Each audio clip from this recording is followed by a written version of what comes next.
Hi everyone, my name's Matt, and recently I gave myself the challenge of trying to put together a gaming PC for just $200. Now, the easiest way to do this is grab an old pre-built, throw in a GPU, maybe upgrade a few parts, and you're good to go. With that being said, trying to build something custom is a much larger task, and I was interested to see what was possible in late 2025. So over the course of the last couple of weeks, I've been gathering parts to build a custom gaming PC for only $200.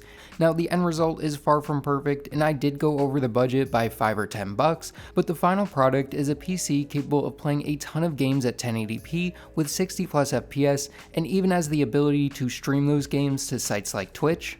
Now, this build did require me to use secondhand parts from sites like eBay and hunt for deals, so it wouldn't be easy to replicate, and is more meant to show you that if you put in the time, effort, and research, you can build a custom gaming PC for surprisingly cheap. So now that you understand what this challenge is all about, let's go ahead and talk about all the parts going into this $200 budget gaming PC. The first thing I usually look for is a CPU, as this is going to heavily affect performance and will determine a number of other factors with the build. After looking at a bunch of options, I found a pretty insane combo deal on AliExpress. You may be familiar with these bundles, but I've never tried them myself and thought this would be a great project to test one out. The one I went for is this Mogul X99 combo that came with a CPU, motherboard, and RAM. After discount, tax, and shipping, this bundle came out to be $42.18. So what came with it? For the CPU, it came with an Intel Xeon E5 2680V4.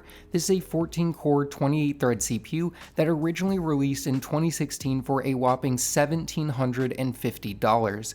With turbo speeds of up to 3.3 GHz and not the best IPC, this chip isn't going to be giving us hundreds of FPS, but its high core count and overall decent performance should work well in a budget gaming PC like this one. The motherboard that this CPU is going into and what came with the bundle is this Mogul X99 board. This is a pretty basic motherboard featuring 4 DIMM slots, an M.2 NVMe slot, a 16x PCIe slot for our GPU, a 1x slot which would be great for adding Wi-Fi in the future, and the worst back panel I/O I think I've seen in a long time with only USB 2 ports, Ethernet, audio, and PS2. With that being said, it fits all the hardware I wanted to use, and again, this came in a combo with a CPU and RAM for only $42. Also, I did need to provide my own CMOS battery, but they're only like 50 cents a pop, so it's not the end of the world. In terms of RAM, this bundle came with a 2x8GB kit of DDR4 memory at 2133 MHz. 16GB of dual channel RAM is plenty for a build like this one, and with 2 other open slots, it means you could theoretically upgrade to 32GB of RAM in the future. To cool this E5 Xeon, I went with a generic tower style cooler from AliExpress, which after discounts, tax, and shipping was $14.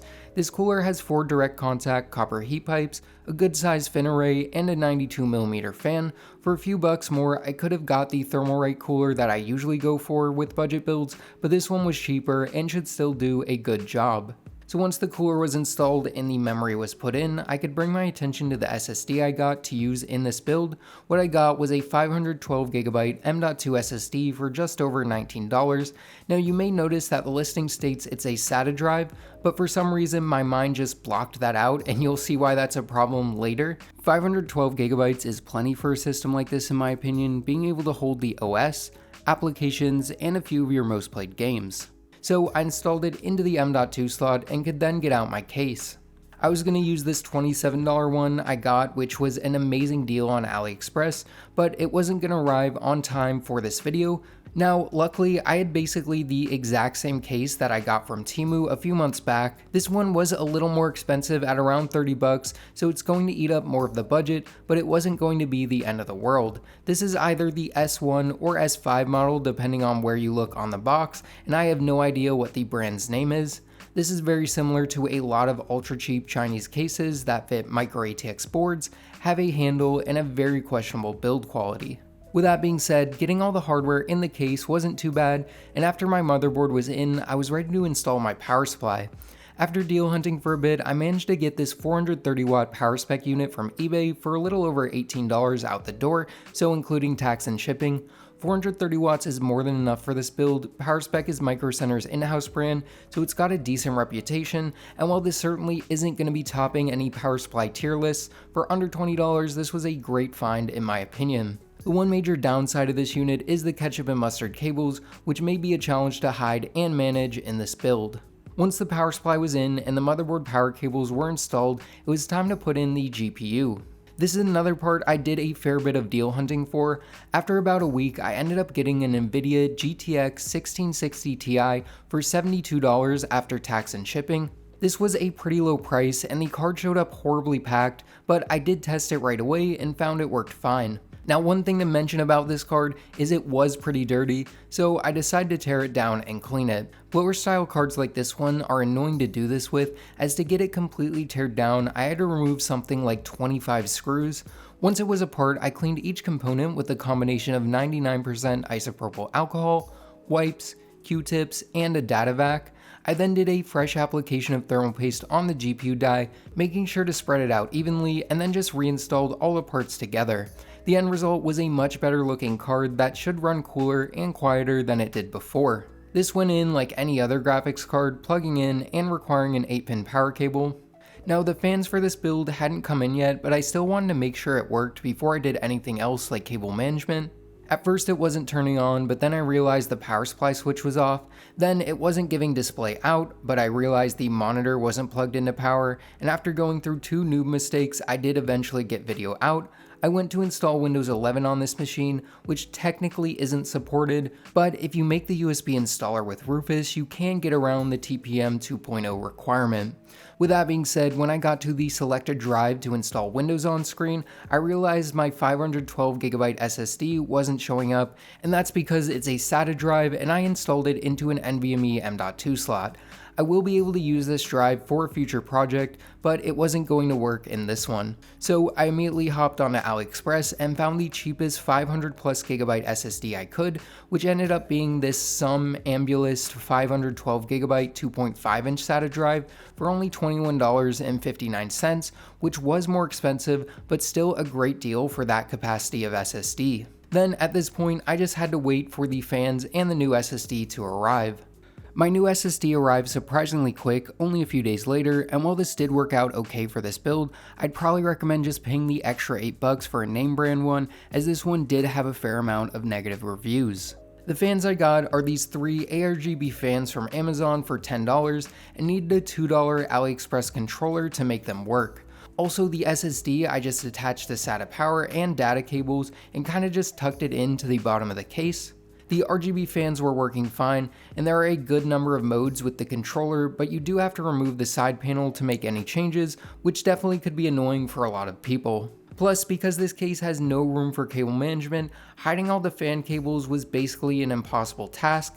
Adding everything up, the total came out to just over $210, so definitely over the budget, but not by too much. If I wanted to be closer, I could have just thrown in a single Thermalright basic fan as exhaust, which would have brought the total to around $202. With that being said, I don't think going over by $10 was too big a deal, but let me know what you guys think in the comments below.